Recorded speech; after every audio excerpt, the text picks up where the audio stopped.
Hello বন্ধুরা, আজকে আমরা একটু ঘুরতে বেরিয়েছি। আর কোথায় বেরিয়েছি সেটা না হয় ভিডিওর শেষেই দেখায়। আর দেখো দুজনে বকবক বকবক করতে করতে যাচ্ছি, আর দেখো ও আমাকে না নিয়েই চলে যাচ্ছে। এটা কি ঠিক করছে বলো তোমরাই?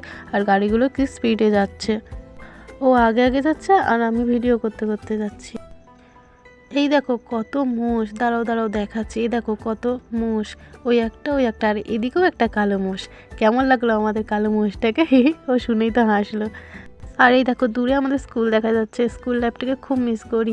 আগে স্কুলে আসতে একদম ভালো লাগতো না, আর এখন দেখো স্কুলটাকে মিস করছি। এদেরকে দেখলে তো আরও মিস করি।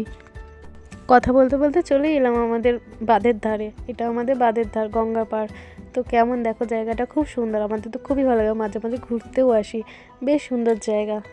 এই দেখো আসার পথে একটা পলাশ ফুল পেলাম। পলাশ ফুল দেখতে খুব ভালো লাগে, তাই না? আমার তো খুবই ভালো লাগে। আর পলাশ ফুল মানেই হলো দোল বা হোলির একটা আভাস, তাই না? বেশ সুন্দর, আমার তো খুব ভালো লাগে এই ফুলটা। তোমাদের কেমন লাগে কমেন্ট করো। চলো এবার বলেই দিই আমি কোথায় গিয়েছিলাম। এই দেখো সরস্বতী ঠাকুর দেখতে। আমাদের এখানে 111 ফুটের সরস্বতী ঠাকুর হচ্ছে পাটানগরে। আমার তো দেখা হয়ে গেল, তোমরাও এসে দেখে যাও, আমি খুশি হব।